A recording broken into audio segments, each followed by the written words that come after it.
দর্শক, হাঁসকে আজকে আমরা প্রাকৃতিক খাবার দিব। যদিও তাদের নিয়ম অনুযায়ী 3 বেলা খাবার চলতেছে। প্রাকৃতিক খাবার হচ্ছে, আমি একটু দেখাই, এই যে দেখেন, এটা হচ্ছে একটু বড় পেনা, তবে আরেকটা আছে খুদি পেনা। তবে আমরা হাঁসের জন্য প্রাকৃতিক খাবারের জন্যই কিন্তু 100% একটা প্রকল্প চালু করছি। সেটা হচ্ছে যে এজোলা, যেটা আপনারা ইতিমধ্যেই যারা ইউটিউব বা অন্য অন্য অনলাইন ঘাটাঘাটি করেন, এজোলা সম্পর্কে অনেক তথ্য আপনাদের কাছে আছে। এজোলা কী জিনিস, এজোলা কেন, এটা আমরা পরবর্তীতে অন্য একটা ভিডিওতে দেখানোর চেষ্টা করব যে এজোলাটা আসলে হাঁসের জন্য কতটুকু গুরুত্বপূর্ণ বা মাছের জন্য কতটুকু গুরুত্বপূর্ণ। তবে সাধারণত খুদি পেনা থাকে আমাদের দেশি, আর এটা হচ্ছে এটা খুদিটা থেকে বড়, ম্যাক্সিমাম বড়। এটা হাঁসকে দিব, ঠিক আছে। আমরা এই যে নেট আছে, নেটের ভিতরে দিব, কারণ নেটের ভিতরে অন্য কোনো প্রাকৃতিক খাবার নাই।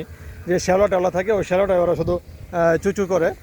তো এইটা মোটামুটি দেখি এত বেশিও দেওয়া যাবে না, যেহেতু আগে অল্প অল্প খাইছে, এত অভ্যাস নাই। যেহেতু হাওর অঞ্চলে হাঁস, তো আমরা দুজন লোক নিয়েছি, ওদেরকে দিয়ে আমরা আসলে এক হচ্ছে এই যে পুকুরটা দেখতে পাচ্ছেন, এখানে তো আমরা পাঙ্গাসে পোনা চাষ করব।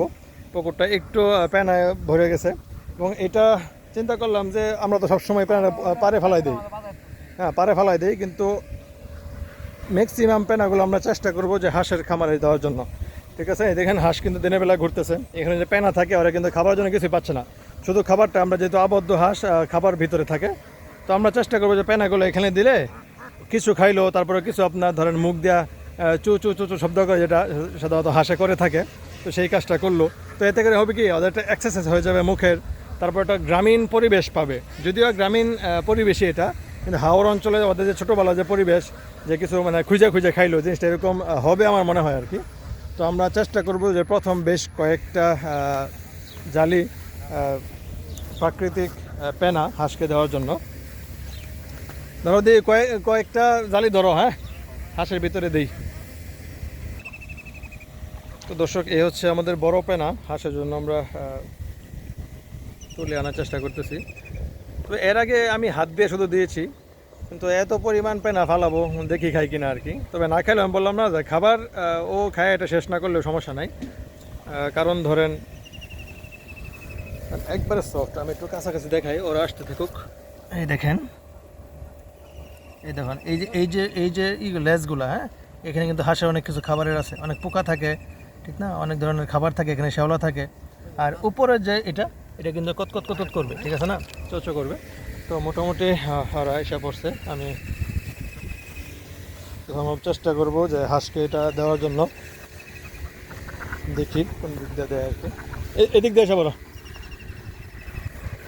তো দেখেন হাঁস কিন্তু অনেক কাছাকাছি এসে পড়ছে। এই যে ফাঁকা জায়গাতে দাও।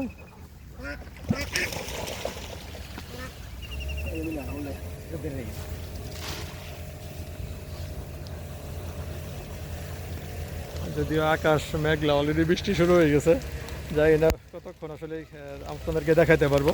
কারণ হাঁস যদি বৃষ্টি না আসতো তাহলে হয়তো আসলে খাওয়ার জন্য আসতো এখানে। তারপর আমরা আরেকবার চেষ্টা করব।